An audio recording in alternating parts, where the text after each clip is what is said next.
بسم اللہ الرحمن الرحیم. ناظرین، جس طرح سے آٹومن امپائر سلطنت عثمانیہ کو یورپ اور برطانیہ نے گرایا تھا، وہاں پر جس طرح کی چالیں چلی تھیں، جس طرح سے وہاں پر اپنی مشنریز کو بھیجا تھا، اپنے جاسوسوں کو بھیجا تھا، اپنے تاجروں کو بھیجا تھا، جنہوں نے وہاں جا کر ایسے ادارے اور ایسی آرگنائزیشنز قائم کی تھیں جس کے ذریعے وہ سلطنت عثمانیہ کو کمزور کر رہے تھے. بالکل اسی طرح سے ہمیں تو کچھ ایسا ہی نظر آتا ہے کہ پاکستان میں بھی وہی کام ہو رہا ہے، اور اس کی جانب جو ہے وہ نہ جانے کیوں ہمارے حساس اداروں کی توجہ نہیں ہے. جب سے اسرائیل نے فلسطین پر حملے شروع کیے ہیں پچھلے سالوں میں، آپ یہ مسلسل خبریں سنتے چلے آ رہے ہیں کہ پاکستانیوں کے اسرائیل میں مختلف وفود گئے ہیں اور وہاں جا کر انہوں نے ہائی آفیشلز کے ساتھ ملاقاتیں کی ہیں. پچھلے سال ایک خبر جو ہے وہ ہمارے سامنے آئی تھی، میں نے اس وقت اسے بریک نہیں کیا تھا. اس کی وجہ یہ تھی کہ میں نے کہا کہ یہ غیر اہم ہے اور اسے جو ہے وہ ابھی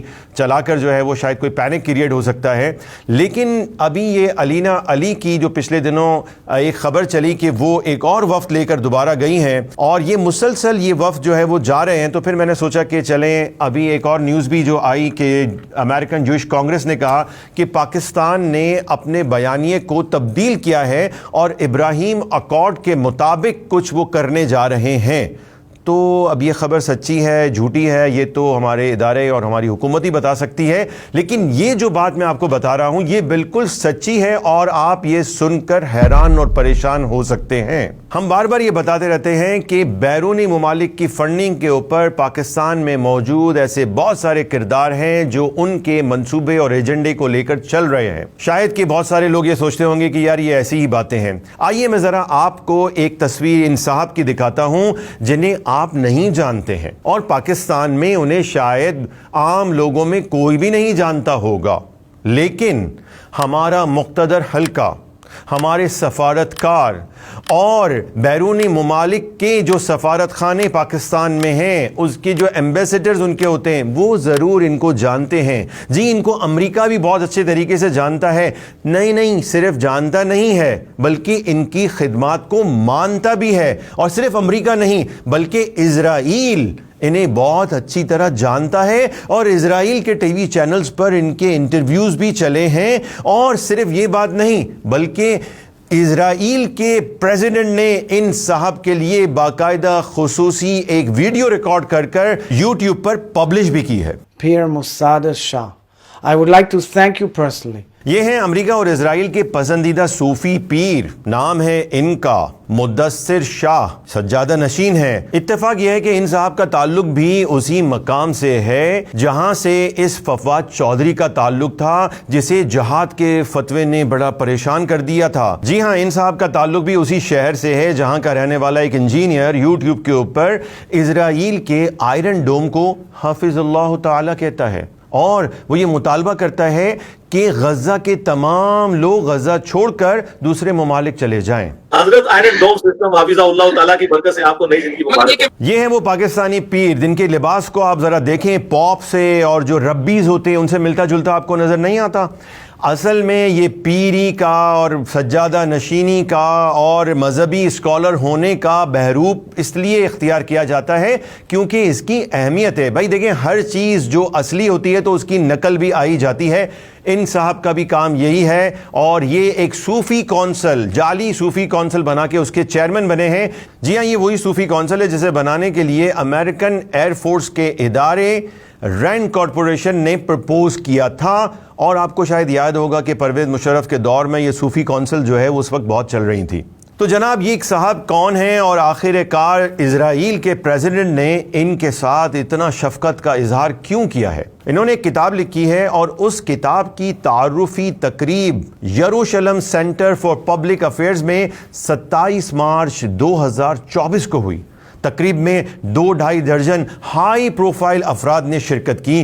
کتاب کے لکھاری سمیت کچھ مہمانوں نے ورچوئل بھی شرکت کی تھی، اور اسرائیل کے صدر اسحاق ہرزوگ کا ایک ریکارڈڈ پیغام اس تقریب میں سنایا گیا اور اسے بعد میں یوٹیوب پر نشر کیا گیا۔ واضح رہے کہ یہ اس وقت ہو رہا تھا جب کہ اسرائیل مستقل فلسطین میں غزہ پر اپنے حملے کر رہا تھا اور وہاں پر مسلمانوں کے بچوں کو شہید کر رہا تھا۔ یعنی اس جنگ میں اسرائیل کے پریزیڈنٹ کے لیے یہ جعلی صوفی پیر کتنا زیادہ امپورٹنٹ تھا کہ اس کے لیے باقاعدہ ایک تقریر ریکارڈ کر کے شائع کی گئی، پبلش کی گئی۔ اسرائیلی صدر نے اپنی تقریر میں حماس کے 7 اکتوبر کے حملے کی شدید الفاظ میں مذمت کرنے پر ان جعلی پیر صاحب سید مدثر شاہ کا شکریہ ادا کیا۔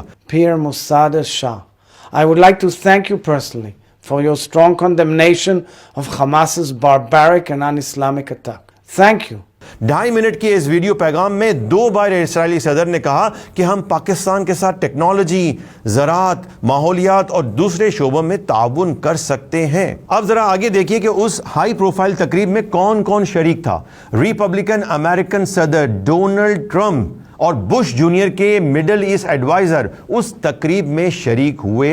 2-2.5 درجن افراد کی یہ مختصر تقریب میں ہائی پروفائل شرکا کا اندازہ اسی سے آپ لگا سکتے ہیں کہ مائیکل ڈرون نے زوم کے ذریعے اس میں شرکت کی۔ Pir Syed Mudassir Shah highlights the impact that Jewish communities have had on Pakistani culture, how they harmoniously merged with a tolerant Muslim population. یہ صدر بش کے دور میں امریکن وزارت دفاع میں پبلک ڈپلومیسی کے لیے ڈپٹی اسسٹنٹ سیکرٹری رہے ہیں۔ یہ centre for peace and security Middle East کے ڈائریکٹر بھی رہ چکے ہیں۔ جیسن ڈی گرین یہ ٹرمپ کے چیف لیگل آفیسر بھی رہے ہیں۔ ٹرمپ کے دور صدارت میں یہ اسرائیل کے لیے صدر ٹرمپ کے مشیر بھی تھے۔ اور سنیے ذرا، انڈین سفارت خانے کے ایک نمائندے نے بھی اس تقریب میں شرکت کی۔ I'm very thankful, and especially to the Jerusalem Center for Public Advocacy, its all team members, family members who are there to celebrate this book.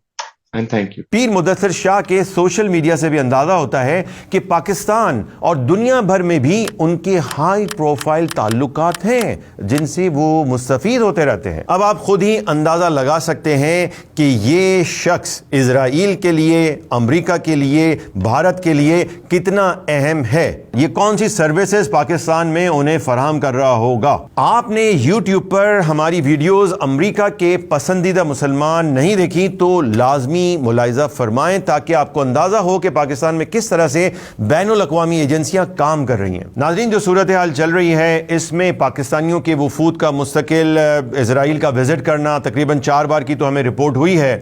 اس کے علاوہ امریکن جوئش کونسل کی جانب سے آنے والا مضمون اور یہ جو آج میں نے آپ کے سامنے خبر رکھی ہے، کہیں ایسا تو نہیں ہے کہ یہ نارملائزیشن کا جو کام چل رہا ہے اور ابراہم اکارڈ جسے UAE نے اور دیگر ممالک نے ایکسیپٹ کیا ہے اور وہاں پر اپنا کام شروع کر دیا ہے، کہیں ایسا تو نہیں ہے کہ ہم بانی پاکستان قائد اعظم محمد علی جناح کے نظریے کے مخالف اسی جانب تو نہیں جا رہے۔ اس لیے ہم درخواست کریں گے اپنے حساس اداروں سے کہ جناب NGOs جو فورن فنڈڈ ہیں اور پاکستان میں بیرونی ایجنڈوں پر کام کر رہی ہیں ان پر نظر رکھیں اور خاص طور پر ایسے افراد کو دیکھیں کہ وہ یہاں پر کیا کام کر رہے ہیں۔ یہ صرف ایک مدثر شاہ ہی نہیں ہے بلکہ پاکستان میں اب بہت سارے ایسے لوگ موجود ہیں جو مغرب کی طاقت، ٹیکنالوجی سے اتنا زیادہ مرعوب ہو چکے ہیں کہ انہوں نے اپنے ایمان اور عقیدے پر بھی کمپرومائز کر لیا ہے، اور ان لوگوں کو بیرونی طاقتیں اپنی مدد فراہم کرتی ہیں اور ان کو فنڈ بھی کر رہی ہوتی ہیں۔ یہ لوگ آپ کو پاکستان کی ایلیٹ کلاس میں، اکیڈمیا میں، پالیٹیشنز میں، عدلیہ میں، بیوروکریٹس میں، میڈیا انڈسٹری میں، ہر جگہ پر نظر آئیں گے، اور ساتھ ہی یہ مذہبی لبادے میں بھی، اسلامک اسکالرز کے روپ میں بھی نظر آئیں گے۔ تو ان سے کبھی بھی دھوکہ مت کھائیں۔